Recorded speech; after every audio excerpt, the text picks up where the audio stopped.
So I was watching the 2018 Oscar ceremony the other day, and as I started to watch, I had a few thoughts. Over the years, many films have won the coveted Best Picture award, and if I really think about it, I don't think I could even name 10 of them. These films are supposed to represent the very best of the years they were made, yet most of them have faded away to obscurity.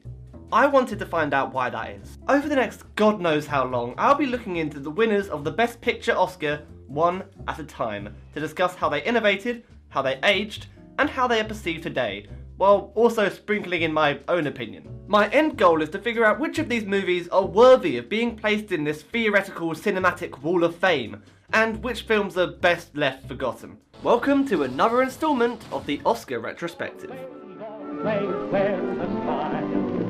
A million lights.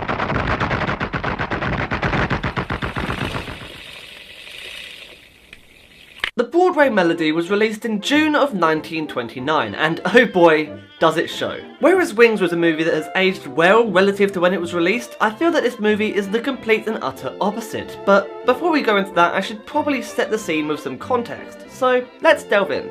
The film was directed by Harry Beaumont and primarily follows two chorus girls who want to make it big on Broadway. If there was one thing I would say about this film at this early stage, is that it has a very forgettable plot, in that I watched the film for this review, put off starting the script for 1 week, and then had to re-watch it because I had very little recollection of what happened. In hindsight, I should have probably just made notes, but you know, you live and learn. So how did this film innovate the industry? Well, the film has a couple of big claims to fame, the first of which being that it was Hollywood's first all-talking musical, and by extension, it was the very first MGM musical.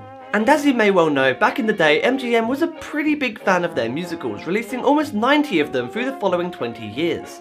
For all you statistic buffs out there, that averages out to at least one new musical every 3 months. The film was released with 2 different versions, a silent and a sound version of the movie, as this was during Hollywood's transition into sound and not all theatres had the technology to play it. The Broadway Melody also set a future trend of musicals which would feature scenes in Technicolor, although in this case the Technicolor version of the scene in question, the musical number The Wedding of the Painted Doll, is lost to time and only the black and white version is available. So this film had a lot going for it at the time it was released, and it was definitely an event movie that would plant some of the seeds that would have large and incredibly significant effects on the industry over time, so credit where credit is due. However, the next question is, how much has this movie aged? In all honesty, I feel like the sound may be the stem of what made this film feel so much more dated. The film being released so close to the dawn of sound in cinema means that the filmmakers put so much reliance on the inclusion of sound raising the picture's quality that a lot of the elements feel incredibly blank slate and, to be perfectly honest, boring. The film was revolutionary in its use of sound and being the beginning of MGM's musical legacy, but as the years would go by, studios would gain a greater understanding of the elements of filming with sound that just weren't necessary before. Simple things like directing and writing dialogue. So much of the speech and conversations in this film feel unrealistic and not really like human beings talking. The film's 2 main characters, the Mahoney sisters played by Bessie Love and Anita Page, are big offenders of this blank slate nature of this movie. Queenie's personality pretty much starts and stops at beautiful but a little bit dim, and Hank's personality, the second Mahoney sister, is just confusing to me.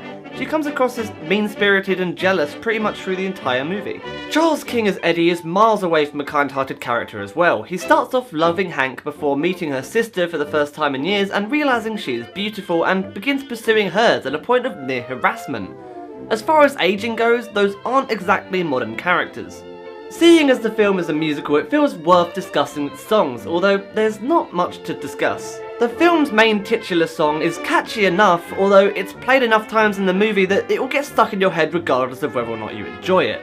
Outside of that, the film does not really have any other songs that have any long-lasting impact, and they are easily forgettable. With a Rotten Tomatoes score of 35% from audiences and 21% from critics, it is clear that the movie today is not perceived particularly well, and yes, I think it is a justified rating. But in the eyes of the world of movies and musicals, this movie is not going to be forgotten anytime soon. It is undoubtedly the inspiration for countless better musicals, and it laid the groundwork for MGM to excel in the genre in later years. Does this movie deserve its spot in the Cinematic Wall of Fame? It's questionable.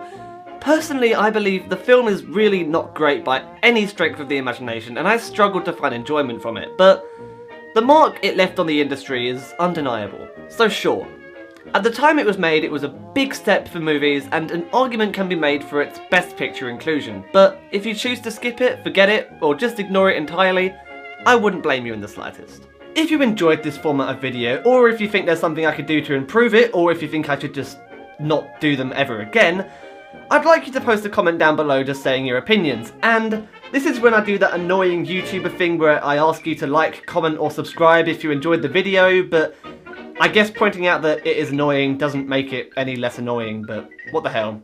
Coming up next, All Quiet on the Western Front, a film I'm sure you've heard of.